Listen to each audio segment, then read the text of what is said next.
It is my pleasure to open the panel, and some of you have some questions for Aldis, and I think we should incorporate that into the panel if you wouldn't mind sitting up here with them. But Mark Catlin, our esteemed representative in the House, is going to moderate the panel.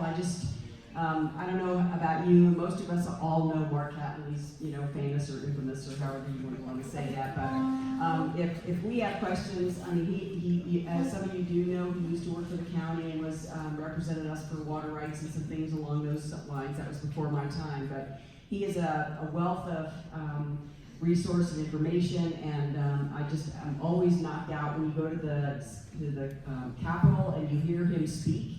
He is eloquent, and I'm not going to go on and on because he'll get all embarrassed, but it is a pleasure to see him blow away all the other speakers at the Capitol. So with that sort of sketchy introduction, please welcome Mark Catlin to.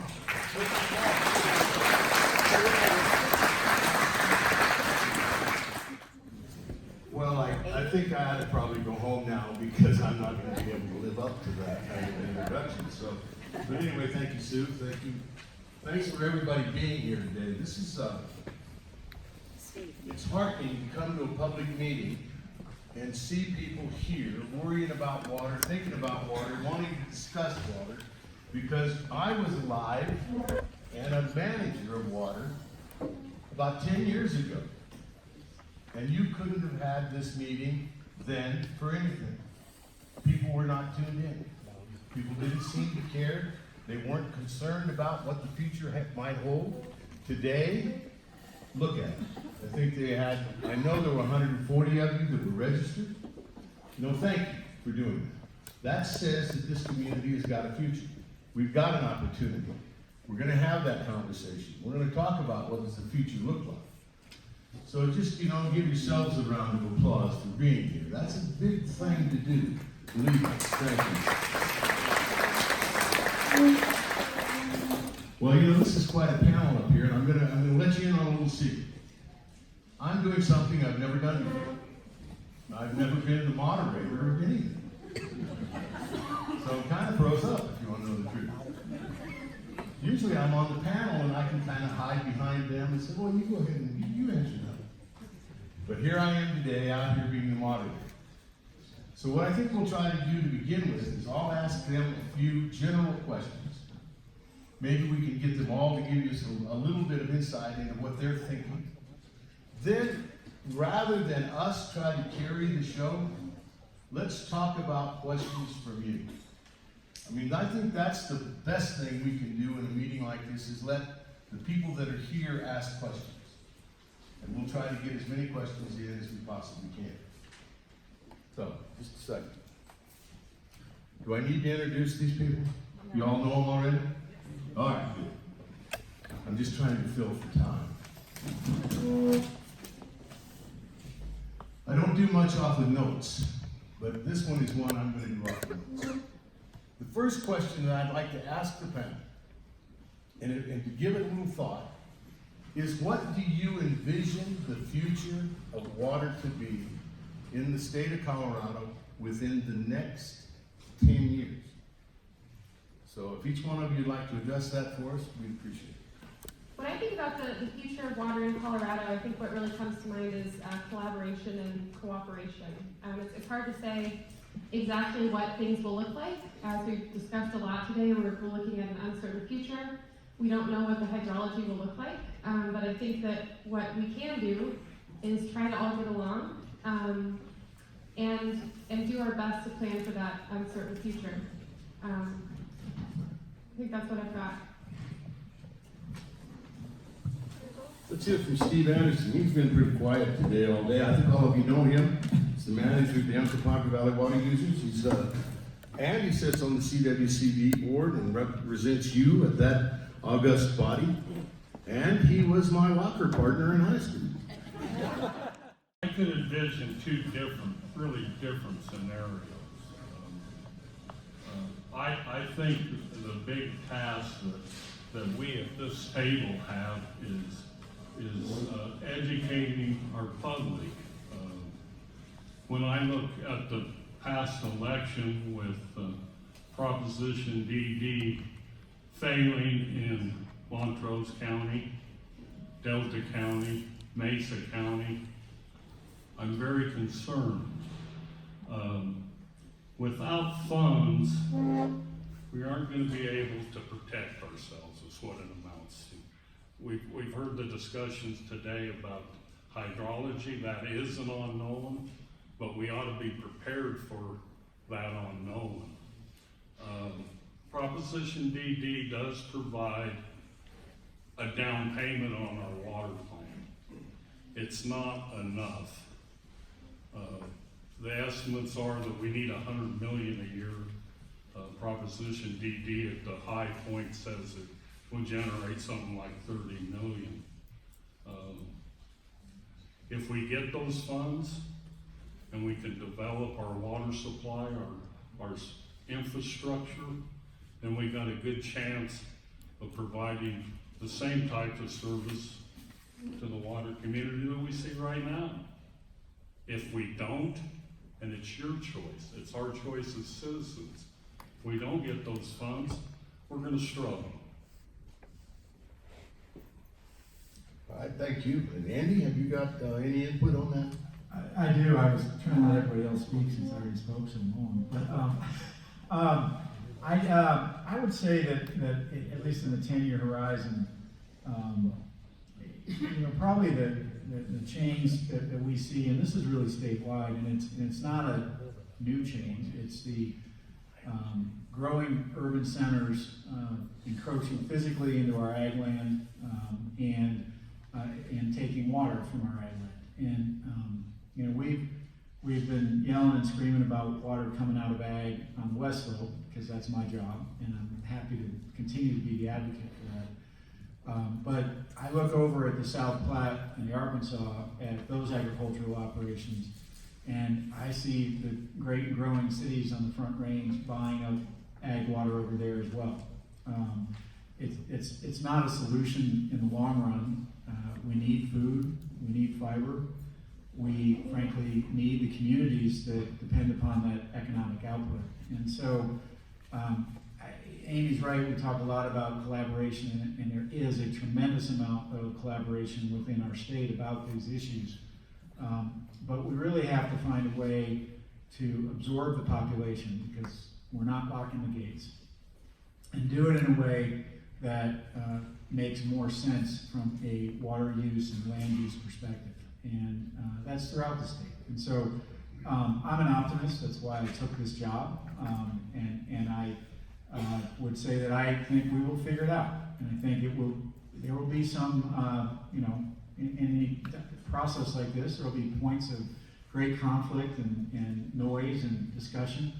But I think if we all keep our eyes on what's important to us, which is preserving our communities and our agricultural working landscapes, we can do that if we do it together. And it's important that ag have a very strong voice at that table, so that we're there and helping our urban brethren understand these issues. I can just tell you, despite being an optimist, the recent polling results I saw out of the Front Range, less than 50% of the folks over there recognized that their water supply came from the mountains.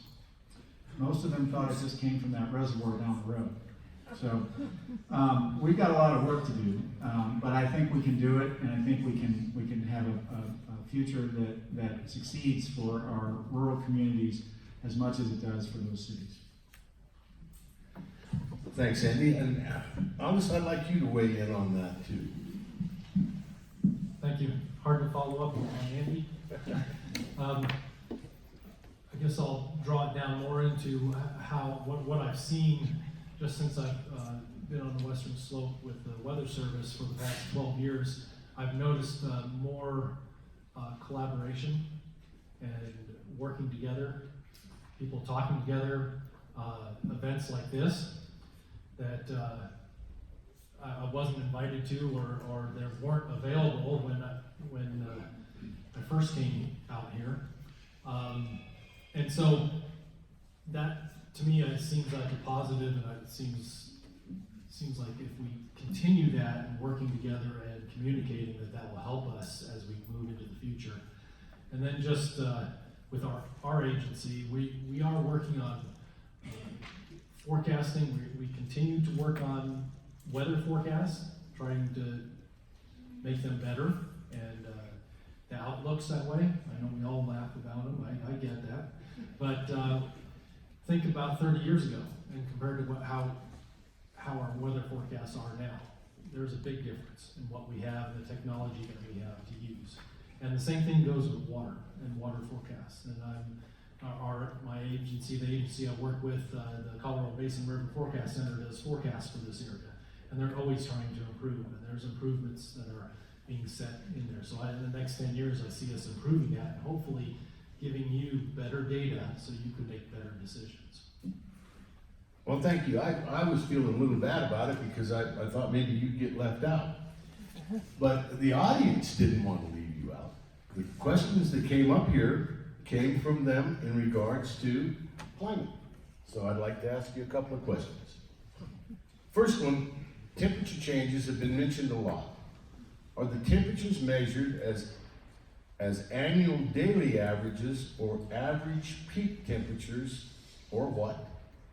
The next part of that is, do peak or daily average temperatures have greater effect on snowpack? Okay, two-part question there. So I've looked at it. It does depend on how you average things, so I get that. I've looked at averaging them differently, like taking a month and taking that average and then taking the monthly averages that we have and average them, and the trend is still upwards.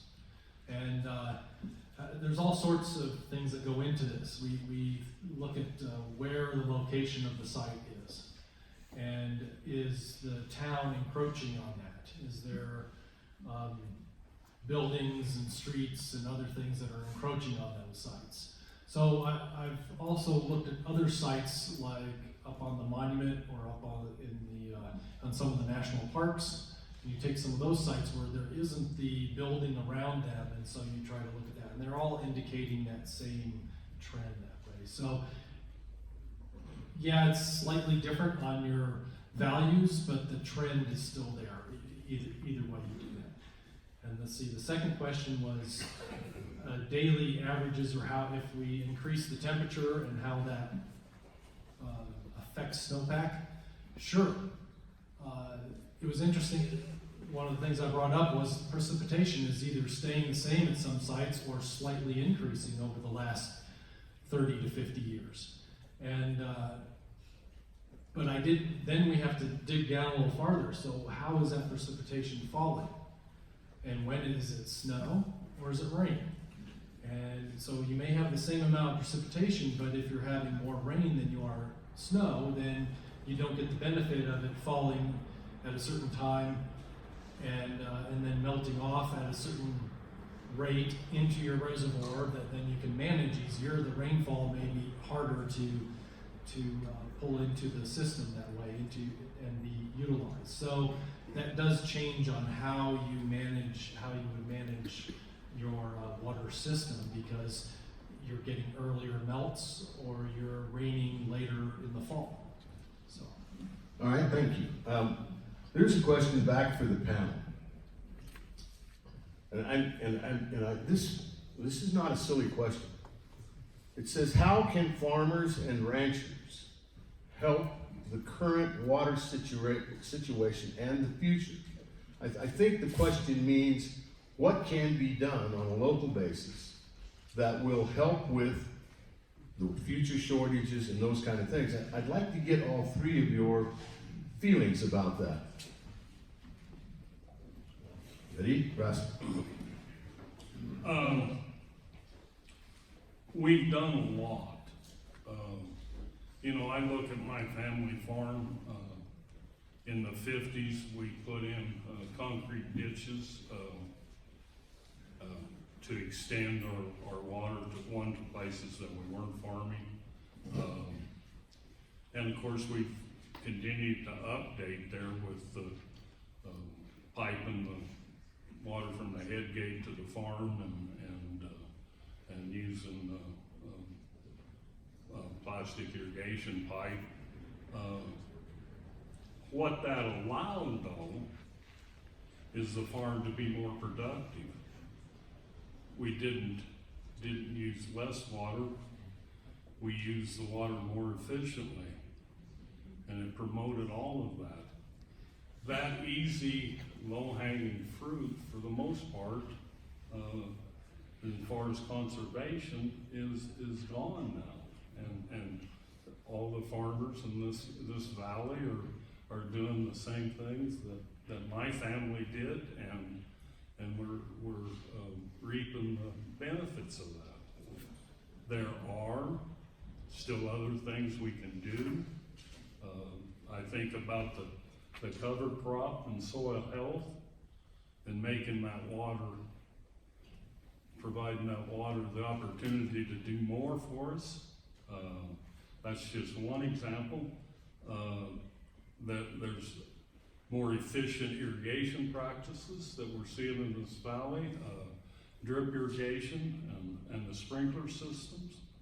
Those really haven't gained a lot of traction because of the cost of putting those types of features in place. But there's more opportunities out there to become more efficient with our irrigation. Andy, have you got a comment on that? Sure. I think that, the question is my first response, obviously being concerned about agriculture having a target on its back from municipalities. And so the question is, how can agriculture productively engage in water practices and growing practices that could also contribute to water conservation? And I think most people in this room understand the difference between water efficiency and water conservation. As Steve mentioned, when you become more efficient, sometimes that actually increases your consumptive use. It increases the crops that grow, and when you have more crops, you consume more water. And so it's not, they don't always go hand in hand. In fact, they're oftentimes opposite of each other. But efficiency is really important to keep agriculture in business, to keep the labor costs down. It can conserve water when it's in the delivery system to the farm, as Steve knows, in lining a few canals here and there. I think that this valley is doing what I would call a fairly large experiment. I understand it's like any commodity experiment. It's got its few bumps in the road with the hemp crop. I've talked to a number of hemp growers down here and processors. We're real concerned about what's going on in that market and how folks are either not doing well or see some of the folks that are, and talk them into it disappearing and those kind of things. So it's a hard one to handle, but I do think looking at higher value, lower water crops that can help our communities use less water and yet still maintain the same economic output is really important. And I hope that this hemp experiment is not one that dissuades our innovative farmers down here from looking at additional ways to maximize the value of their agricultural crops and so of your agricultural crops. So I know it's a rough patch anytime you get into a new product, and frankly, everybody in this room knows better than I do how rough the variable commodity prices can be. But let's keep trying to find things like that can boost our local economy and potentially do more with less water. Can people hear me now? Is that good? So I might be a little bit biased on this point, given that I'm kind of in the middle of a pretty extensive public engagement effort on demand management. But the first thing that comes to mind is to come talk to us, the state, about how you feel about all this, the issues that you see, the things that you think we should be considering and we're not. Whether that means coming to a demand management workshop at Water Congress, coming to one of the work group meetings and providing some comments there, or just calling me or emailing me and having a chat. You know, this whole thing touches really every corner of the state. And we be remiss without talking to everyone in every corner of the state about the impacts of a potential demand management program. So that's kind of the first thing I would say is come talk to us and let us know how you see things. The other thing is, I think to the extent we can avoid thinking about things as a zero-sum game. We're all in this together, and my hope is that we can figure out a path forward that works for everyone. So to the extent we can do our best to dismiss that mindset and try to take a collaborative approach, which I think we've been, you know, really good at. I think if we can just kind of continue with that mindset, that would be great. Thanks, Amy. There's a question here. In the last 10 years, we've sent about twice as much water downstream to the lower basin states as we've pulled in the upper basin. We do not use it and cannot stockpile it, so how do we continue to justify the compact rights and assure our future growth potential is not stymied? Andy, would you take that? That's a tough one. Well, you can only consume what you actually can put to beneficial use. So I think that the other point of that is that you can only consume water when it's here. And you guys know that better than I do. And as I think Mark is apt to point out, our farmers and ranchers engage in demand management every year because there are droughts and within our state, in western Colorado, frequently, as Aldis said, it's a rare event to see an area of the state that's not in drought, some area. Oftentimes that's right here. And so we're used to dealing with shortages. And so the question is, you know, can we develop more? Yeah, we can put some more storage in. But when we look at what's happening with the flows in the river and the quantity, I think that we have to be intelligent in how we plan for our future. Right now, based on the way the compact is, we bear the risk of the over-allocation under the compact because we have that junior 7.5 million acre feet. And so it isn't something that just because it says we have a right to do it on paper means that we can do it. And so it is a matter of you know, continuing, as I said earlier, to push the lower basin into a position of lower water use. And it's a matter of us figuring out how to deal with our water allocation and our growth in a way that actually allows our communities to thrive. Can I add one thing? All right, let's just a second. I've got one for you, Amy. Can you or could we learn from other countries, Israel, for example, sustained water preservation? Would you take that, Amy? Yes, I think is the short answer. I unfortunately I'm not. I don't know exactly what all the parallels would be, but I know that there are some, and I think that it's kind of our duty as water managers to find examples anywhere, whether it's abroad or somewhere in our own country.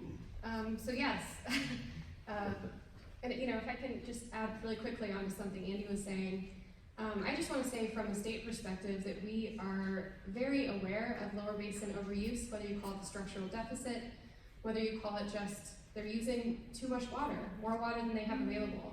And the only point I wanted to make on that is that we're very aware of that going into the renegotiation of the 07 guidelines. And the lower basin states are as well. So that has to be a part of the negotiation, that has to be something that's on the table, that has to be something that we talk about. And from the state perspective, it's something we absolutely plan to discuss. Thank you, Amy. Steve? Mark, I might add as far as the Israel question, we're already using some of the things that they developed with micro irrigation and the drip. That was all developed by the Israelis in their desert where their cost of water is exceedingly high compared with ours. Thanks, Steve. I've got a question here that I think might work from a local basis, and Steve, maybe you can lead out on this one. Do you have any ideas how to improve education about the use of ditches and how ditches work for ditch users, and especially the new people to the area? How to irrigate most efficient? Well, in my day-to-day job, this is certainly a big issue for us. As people move into our valley and buy a place out in the country with a ditch running through it, and maybe they're from senior riparian rights in the east, the eastern part of this country, and well, I'll just throw a pump in there and irrigate my yard. Wrong. It's a huge task. As Sue mentioned earlier, we've got a land and water committee put together with Tri-County and Montrose County and Delta County and Ray all represented there. And this is one of the issues that we're addressing. And, you know, it's an issue of law of the West. You know, in this past year, I've put a stop on a gentleman that wanted to dam one of our laterals and let it flow through his pond. No, we aren't going to do that. Issues with landscapes on our right-of-way, planting trees, and interesting enough, they're the property owner's trees until something goes wrong with them, and then they become the association's problem. And the other thing is the safety issue. I think everybody in this room probably noticed the news this spring when a high school junior drowned in our South Canal. That's not the first time. I'd like to think it'd be the last time, but it's probably not. All of our canals are on private property.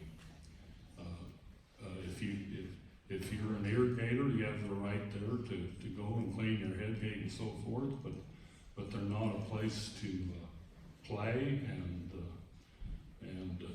would encourage everyone not to trespass on us and respect the property rights. Thanks, Steve. I've got one question here, and I think we'll wrap it up with it. And it goes to the heart of a lot of matters.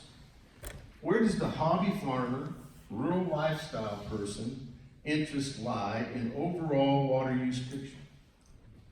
Am I agricultural, development, recreational, business, municipality, or am I totally insignificant?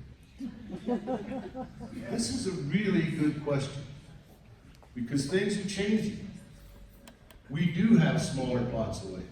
We do have folks that are trying to figure out, can I be in agriculture on 5 acres?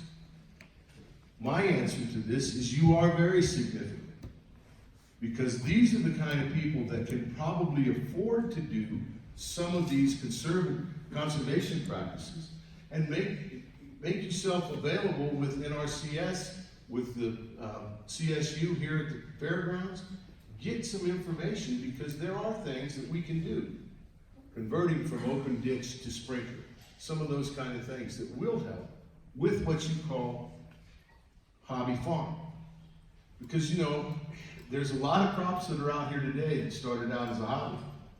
Hemp's one of them, you know. So I don't think you're insignificant, and I don't want any of the people that are in this room to feel like they're insignificant. Because we all are going to have a role in this water conservation idea. Whether it be, you know, I went to college with a kid from the city.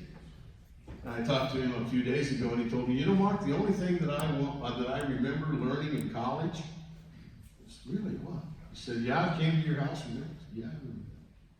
And your mom came to the bathroom and told me, turn the water off while you brush your teeth. Because we lived on a cistern. And she straightened him up about it, and he said he still does that today. Taught his kids to do that. So we do all have a role to play. You know, we make fun of it, but honestly and truly, if you take 1 million people and you save a gallon a day, what does that do? So I want you all to feel like you've got a part in it. I want to thank you for coming today. We told you we'd be done at 2 o'clock. And one of the things that I'm learning is the mark of a good meeting, it starts on time and it stops on the same time, on the time they said it's going to stop. So thank you very much, and give these folks a round.